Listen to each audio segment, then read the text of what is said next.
Let me introduce myself, I'm Amelia, living in a sprawling house just at the city's edge. I own a pet supplies company and a big retail supermarket focused on pets. Animals? They've been my entire world since I was little.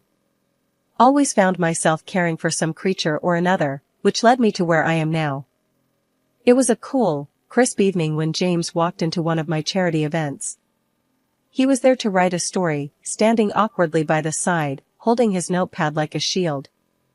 I walked over, breaking into his space with a smile and a hand stretched out. Hey, I'm Amelia. Haven't seen you around here before. You new?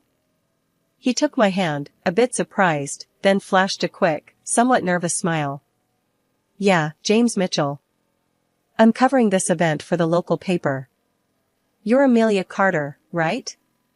The one who runs all this? Guilty as charged. I chuckled, brushing a stray hair from my face. Hope we're giving you something good to write about. Oh, definitely. His eyes scanned the room, filled with volunteers and the happy chaos of an event in full swing. This is impressive, what you put together. Thanks. We're all about giving back. Plus, I can't stand seeing animals in trouble. You got pets? He shook his head. Travel too much. Wouldn't be fair to the poor thing. We chatted more about the event, and he asked insightful questions that told me he did his homework. His genuine interest was refreshing, and as the night wore on, I found myself looking forward to his calls and texts. Fast forward 6 months, and we're standing under a simple yet elegant arch, exchanging vows.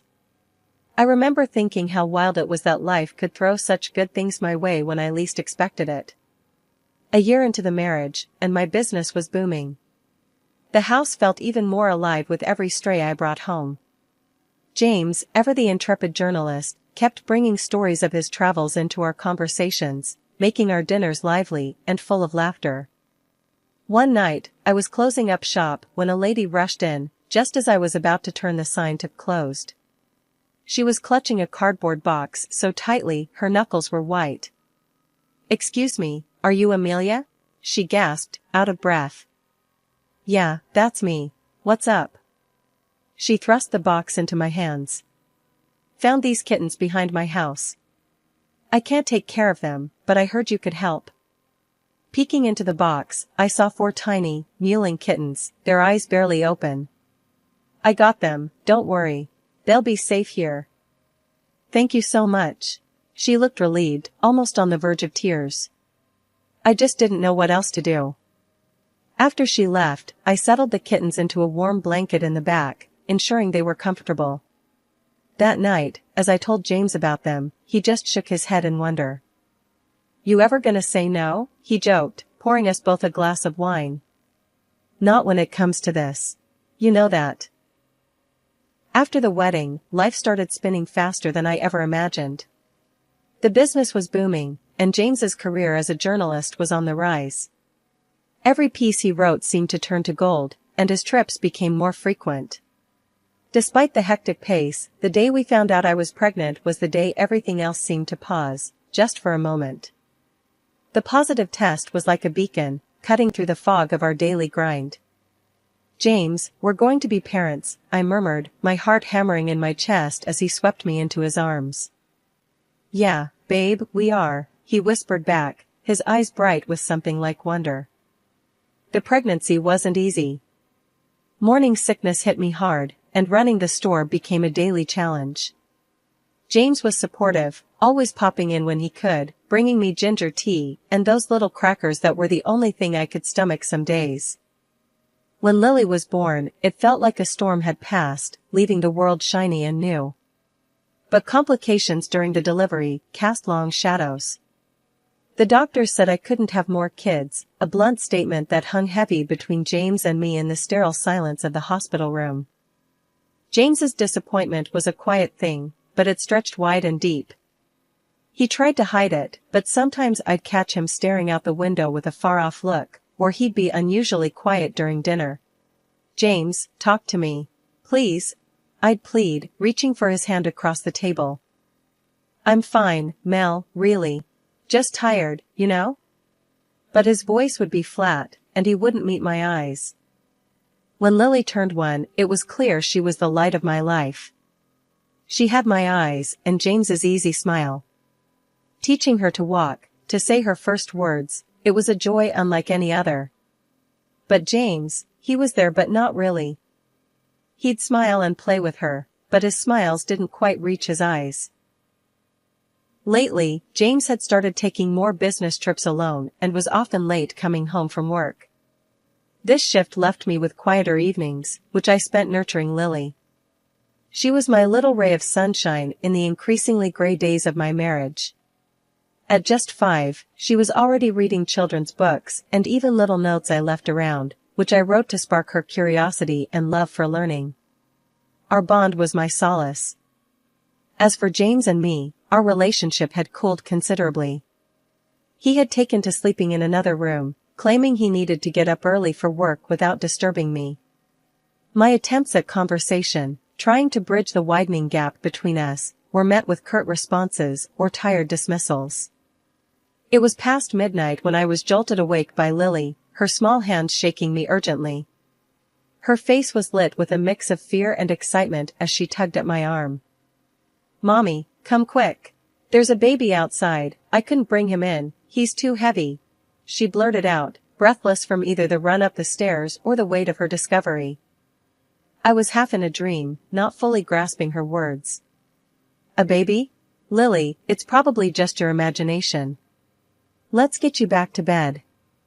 But she was insistent, pulling me with more strength than I thought her little hands could muster. "No, Mommy, he's real. I saw him at the front door." Reluctantly, I followed her down the stairs, my mind racing. At the door, there it was, undeniable and shocking.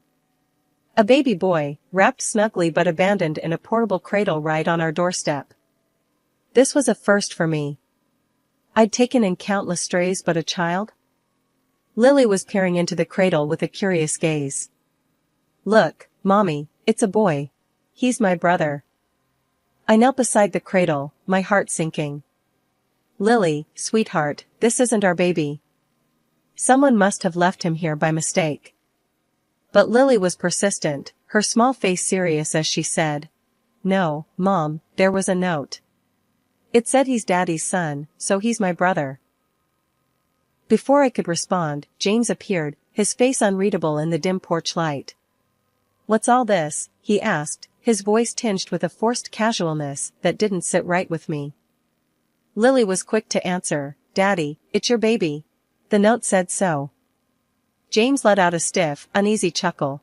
"You must have dreamt that, kiddo. There was no note." Lily's brow furrowed, frustrated. "There was. But now it's gone." James's eyes met mine, something fleeting in his glance that I couldn't place. He turned to Lily, his tone firm, almost harsh. "It's late, Lily. Go to bed now. We'll sort this out." "But Daddy." "Lily, bed. Now," James interrupted, pointing sternly towards the stairs.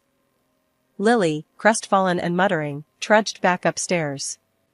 I turned to James, my voice low and urgent. "We need to call the police, James. This is serious. We can't just keep someone's child." He was quick to dismiss me, his whisper sharp. "Let's not overreact. We could take him in, couldn't we? After all, it's a boy, just what we wanted." His words stunned me, the implication chilling. "James, are you listening to yourself? This is a child, not a stray pup that wandered in. We're talking to the police." His face darkened, and he stepped closer. "No police. We're not involving them. I'm going to bed." Once James retreated to his room, I managed to calm the little one. As he slept, I carefully snipped a few locks of his hair, planning to get a DNA test done. This wasn't a decision I took lightly, but my gut told me it was necessary. The next morning, I acted like everything was normal. I watched as James left for work, his demeanor unreadable. Once he was gone, I called the police. They came and took the baby to ensure he was cared for properly. That evening, when James returned and discovered what I had done, he exploded in anger, making a huge scene. "Why would you call them? We could have handled this ourselves, he yelled, his face red with frustration. His reaction only deepened my suspicions. I kept my calm, though, not letting on how much I already suspected. It's the right thing to do, James. That child could have a family looking for him, I said, trying to reason with him. His responses were evasive, spinning more questions in my mind. I decided then to reach out to a private detective. Meanwhile, I also realized we might need money for all these expenses, lawyers, detectives, who knew what else. So, I checked our joint bank account. My heart sank when I saw it nearly empty. $30,000, saved for Lily's education, gone. I confronted James over the phone. Where's the money from our account? The $30,000? I asked, my voice firm, trying not to let the anger show. Oh, that. I had to help my brother out, he was in some serious debt, James stammered, his explanation sounding rehearsed. Right then, I knew he was lying. Not wanting to show my hand just yet, I simply replied, I see. But internally, I was seething.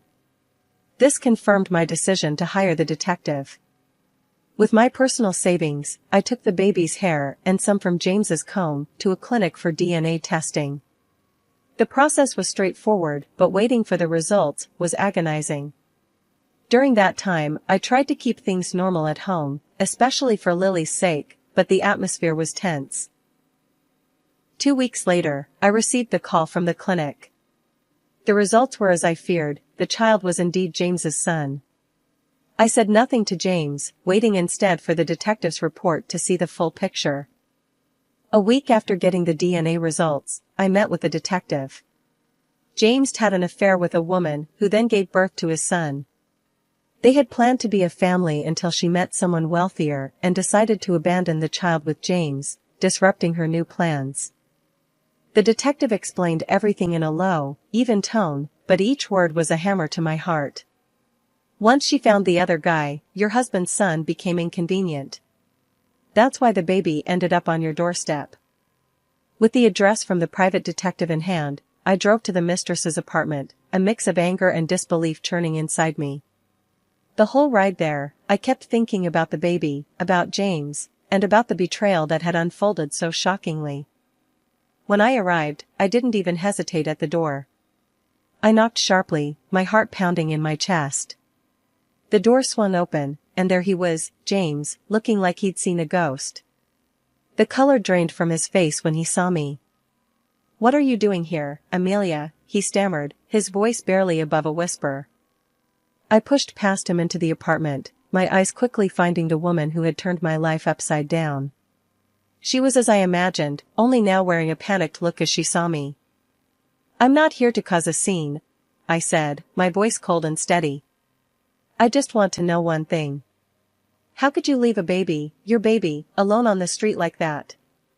The mistress, her back stiffening, responded with a shrug that made my skin crawl. "I didn't want the child. James wanted a son, so I left him with you guys to raise." Her nonchalance about the whole thing infuriated me, but before I could reply, the doorbell rang. She looked visibly shaken, moving quickly to answer it. A man entered, confusion written all over his face. "Who are these people, Julia?" he asked, his tone cautious. Julia, the mistress, forced a nervous laugh. "Oh, they're just some friends. They were just leaving." But I couldn't let this go, not now. I stepped forward, meeting the eyes of the man who clearly expected a different kind of evening. "I'm James's wife, and this is our life she's been meddling with. She left her newborn with us because she thought she could get rid of the baby that easily when she found you," I said, the words bitter as they came out. The man, now pale, turned to Julia. "Is this true?" She opened her mouth, then closed it, no lies coming to her aid this time. The man's face hardened as he looked from her to James and then back to me. "I want no part of this," he said, and without another word, he was gone, his footsteps echoing down the hall. James tried to reach for me, his hands outstretched, pleading. "Amelia, please, I can explain." "There's nothing you can say that will fix this," I'm filing for divorce. I cut him off, my voice trembling not just with anger, but with a profound sadness. Julia's eyes were on James now. Don't leave me, not now. We can be a family, with our son, she begged, desperation coloring her every word. The cynicism of her plea, the ease with which she shifted her allegiances, it was all too much. I turned to James, my decision clear. I can't do this anymore. Without waiting for his response, I left the apartment. My next stop was the police station.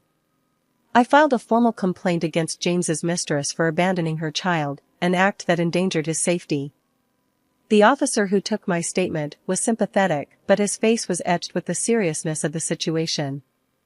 From there, I went directly to the custody service.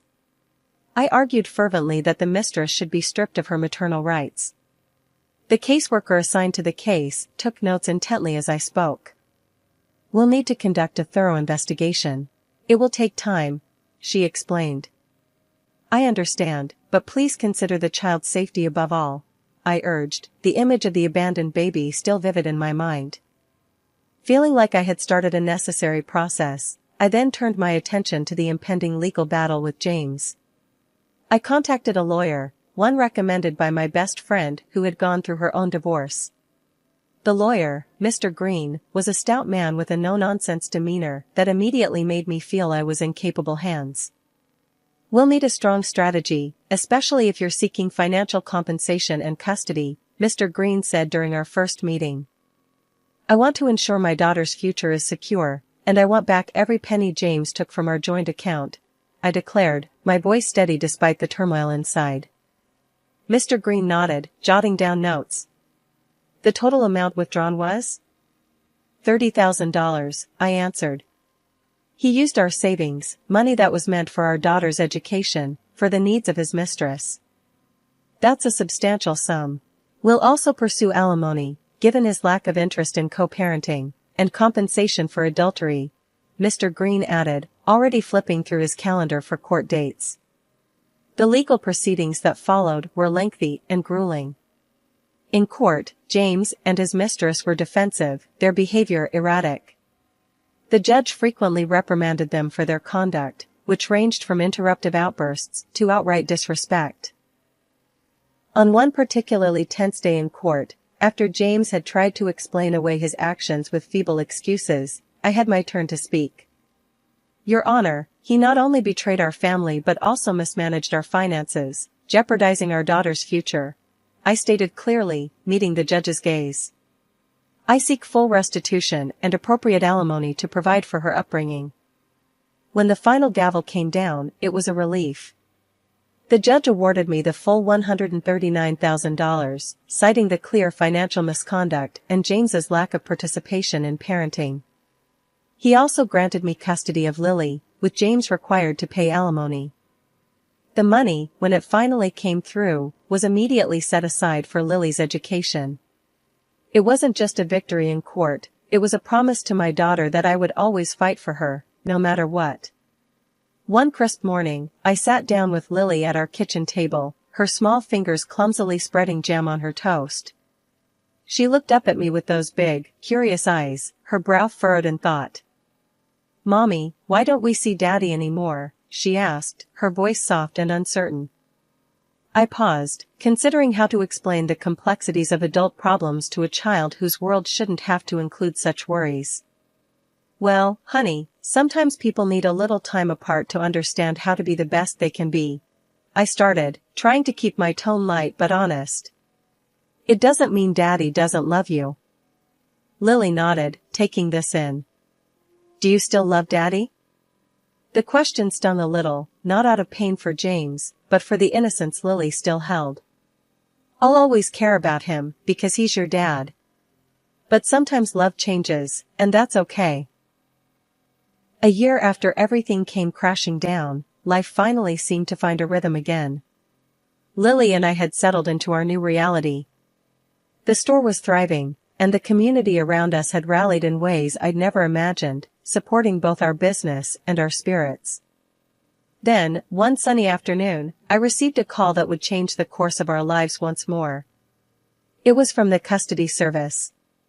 The news was heavy. My ex-husband's mistress had been stripped of her parental rights, and shockingly, James hadn't stepped in to take his son, despite all his previous claims of wanting a boy to carry on his name. The little boy was placed in an orphanage. My heart broke hearing that. No child should have to go through such abandonment. I talked to Lily about it that evening. "Lily, you remember the little boy we found on our doorstep? Your brother?" I started, unsure how to approach the topic. "Yeah, Mommy. Is he okay?" Her small face was filled with concern. I sighed, gathering my thoughts. "He's in an orphanage, sweetheart. His mom can't take care of him, and your dad, he isn't there for him either." Lily looked thoughtful for a moment, then her expression hardened with resolve. "Can he come live with us? He's my brother." Her innocence and compassion were overwhelming. "Would you like that?" I asked, although her mind seemed made up. "Yes, I want to help him. He's family, right?" Her certainty made up my mind. The next day, I contacted the custody service to inquire about the process of adopting him. The paperwork was daunting, the road filled with legal intricacies, but the thought of that little boy alone in the world propelled me forward. The months that followed were a whirlwind. I visited the orphanage regularly, each time my heart aching at the sight of so many children without families. James's son, Ben, was a quiet, watchful child. Each visit, he grew more accustomed to me. One afternoon, as I was leaving, he tugged at my hand, his small voice calling after me, "Mommy, will you come back?" His words struck a chord deep within me. "Always, Ben. I'll always come back for you." It took 6 months of visits, meetings, and countless signatures before I got the call. The adoption was approved. I was overjoyed and terrified all at once. I rushed to the orphanage to tell Ben the news. When I arrived, he was playing in the yard, his little figure dwarfed by the big toys around him. As I approached, he spotted me and ran over, his small arms lifted in anticipation. I scooped him up, spinning him around. "Guess what, Ben? You're coming home with us. You're going to be my son and Lily's brother for real," I told him, my voice thick with emotion. Bringing Ben home felt like mending a piece of my heart I hadn't realized was still broken. Lily embraced her role as big sister with a fierce tenderness that only a child could muster. Watching them together, playing, arguing, and just being siblings, filled the house with a chaotic but joyous energy. Ben started school this year, and watching him head off with his backpack almost as big as he is, it fills me with pride. He's adjusted well, and his teachers all say he's a joy to have in class. Lily, ever the protective big sister, always checks on him during their school breaks, making sure no one picks on him. Running the pet store keeps me busy. It's more than just a job, it's a passion. I've expanded our services, hosting community events, and even starting a small adoption center in the back. Watching families come in and leave with a new pet, knowing they're going to a good home, it's incredibly rewarding. As for James, I haven't seen him since the divorce was finalized. I heard through the grapevine he's moved out of state after losing his job and breaking things off with his mistress. Part of me is curious about how he's managing, but mostly, I don't want any part of that drama anymore. My focus is here, with our children, with our life. The other day, Lily and I were repainting the kitchen, a project we decided to tackle together. Ben was at a friend's house, so it was just us girls, splattering paint and sharing laughs. "Mom, do you ever miss things being the way they were before?" Lily asked, her brush pausing mid-stroke. I considered her question, paint can in hand. "Sometimes, I guess.